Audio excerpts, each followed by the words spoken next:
Hi everybody. Okay. So hold on a second.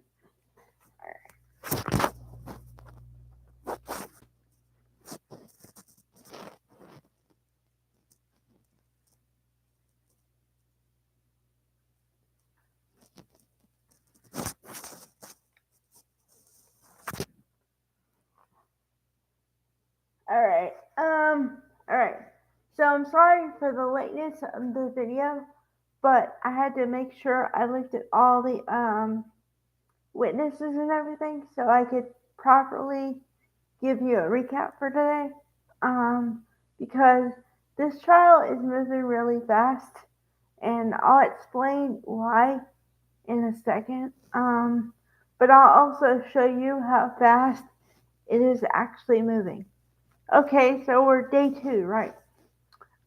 We had 10 witnesses the first day. 10. Okay. And the way this trial's moving, we're going to be done, I think, tomorrow, most likely, with the state's, um, you know, evidence, and then it'll be up to the defense. Or maybe on Wednesday, maybe. But I think most likely tomorrow. So that means 3 days. I have never had a case that's 3 days besides Alec Baldwin that was considered a mistrial. You know, for all the reasons which I won't go into.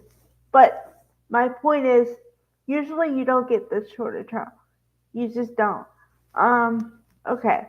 So to go into the witnesses that were there today, we had two, like a forensic pathologist, which is just the person who looks at what happens after someone's autopsy, and also another person like that.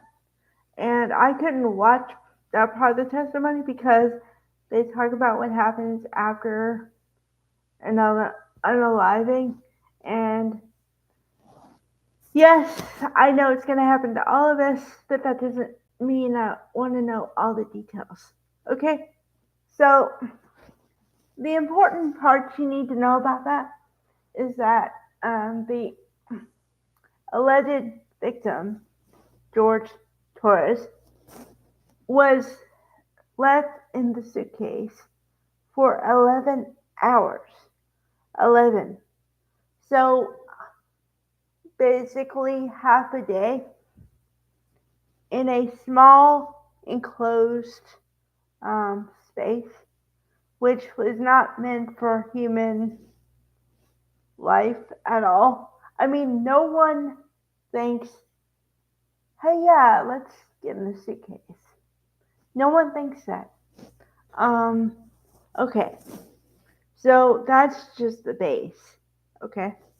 And then the last final witness for today was the detective for Orange County, Florida. Her name is Chelsea Koppel, or Koppel, I believe, or Keppel. Depends on, it's Koeppel. So it depends on if you pronounce the O or not. Koppel or Keppel. But suffice to say, in her testimony, they focused a lot of the attention on the police interrogation video. And it brings to mind, yet again, which I've said this numerous times, but do not talk to the police. It does not end well. Anything you say, well, besides Miranda rights, anything you say can and will be used against you. I've seen it happen now 4 times. So, yes. And also, it's just never a good look. Okay? But Sarah's interrogation, Whew, yeah. I don't think I've ever seen someone use the word unintentionally more in my life than she did. Also, this is a personal opinion, but I don't believe the woman has the ability to keep her mouth shut for anything. Um, Even after she completed the interrogation and they were waiting on someone else to collect some evidence, she could not help but feel the silence every time. It was like I said to myself, wow, okay, she just will not be quiet for 10 seconds. I could not believe it. I mean, I could believe it because I was listening to it and watching it, but I was just okay. She cannot be quiet. um. So yeah, and then to me they did the most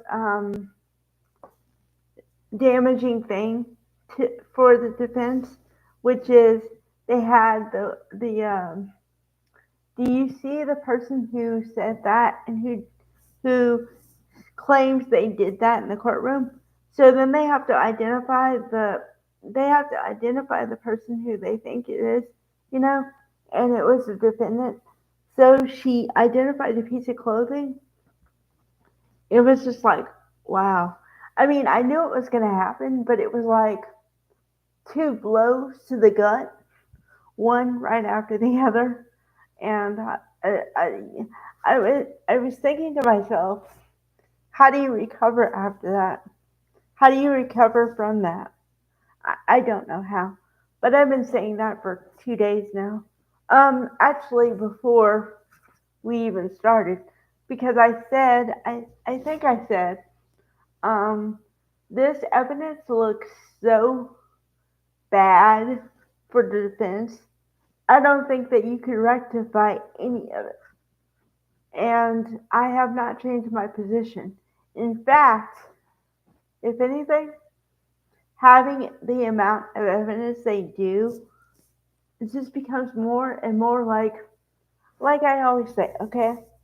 Every piece of evidence that they have is like, imagine yourself building a house or building a wall, okay? You start with this piece of evidence, that piece of evidence.